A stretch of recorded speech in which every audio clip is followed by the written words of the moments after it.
Okay, nkwaniriza ekiriwo abasajja bano n'abakyala bano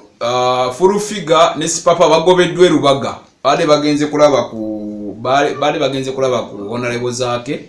ng'abantu bonna abalala bagenda olaba ku mulwadde naye bagobeddwa batwaliddwa emisinde nga mu butuufu nga tete beyagalidde bade bagenze ng'omuntu yenna ayina we mulaba nti ababaka bagenze ab'enjawulo Honorable Speaker Rebecca Kadaga yaliyo namulaba Bobby Wine agendayo n'abantu banakisinde kya People Power nabo babaddeyo naye kasita balabye ku Sipapa security Sipapa ne Furufiga baba tutte misinde hayeyeyeye ne babagobera ddala so yeyembereriwo tujjukira nti Honorable Zaake yakwatibwa bwakwatibwa n'akubwa bwakubwa n'atwalibwa yasooka n'atwalibwa eddwaliro liryawo nakasera awo nga liryawo lirimu ngeri yabo babayindi babaki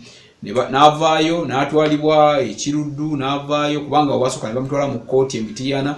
omulamuzi n'agamba bamutwala mu ddwaliro ne bamugjayo ng'ali bubi ng'aliko oxygen ne bamusaako Rubaga era yabadde aliko oxygen eyo nno abantu bana People Power gye badde bagenda nga bamulabira bahonale ab'enjawulo bamedali Lubega Sseggona n'abantu abalala bangi nnyo naye bwe balabye abasajja bano omwami ono Sipapa atejjukira Sipapa musajja wa movement era nga wagira President Yoweri Kaguta Museveni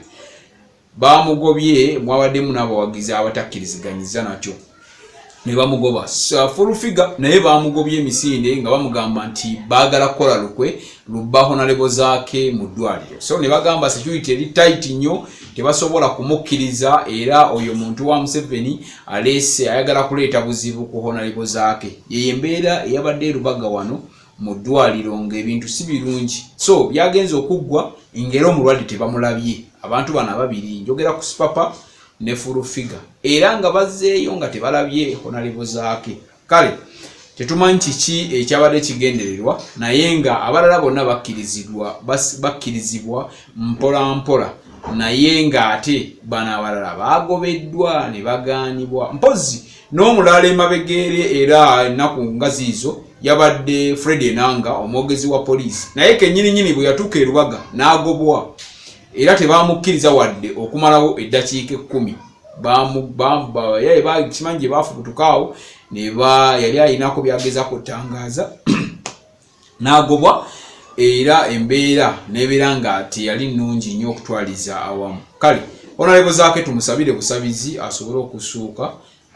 asobole okutereera naye nga yeyembeera yabaddewo e Rubaga wali ku ddwaliro nti Furufiga ne Sipapa bagobeddwa era nga tebakkiriziddwa kulaba Honorable Zaake tukwagala nnyo webale kutulaba webale kutugoberera gendo subscribing tolaba bulabi ojja kuba osobola okuba nga ate omanya biki ebigenda mu maaso pozi genda mu comment section olekewo obubaka bwoba oyina kyoyagala okutugamba ate oba oyagala olanga naffe genda awo wennyini olabe ennamba osobola okukulanga naffe kuba tulangire sente ntonotono kisobola okukikwasaganya tewerabira essomero tulina limu Dadias Preschool liri Namwaya basomesa abaana mwaka gumu mpaka myaka nga 15 kubanga abaana babavuga mu van abaana balya bulungi bayiga ebyemizannyo bayiga okuyimba ate boogera oluzungu bulungi nnyo mwana mwaka gumu 2-3 aba ayogera bulungi oluzungu kale mutwalire omwana ojja kuba ogendayo twalayo omwana kusomero ojja kuba ate naawe ofiibwako jukira ekirabo ky'oyinza okuwa omwana kusoma kokka ate nga senga kulannama naye tomwerabira ayamba nnyo ku bantu abalina ebizibu eby'enjawulo asobola okukutaasa mu mbeera emu endala gendayo bamukubire namba y'essimu osobola okumukwasaganya atula kigo naye nga ajjanjabisa emiti eddagala lyajjamu ebyo omuddo gwolaba gwajjanjabisa n'owona mu ngeri emu endala ebintu bingi nnyo ebizze bibeerawo ku Honorable Zaake bingi nnyo ebihappeninze naye tujja bibatuusako nga tukuwa updates wano wennyini kale beera bulungi weyongera okusubscribinga tukwagala nnyo tewerabira mpozi tulina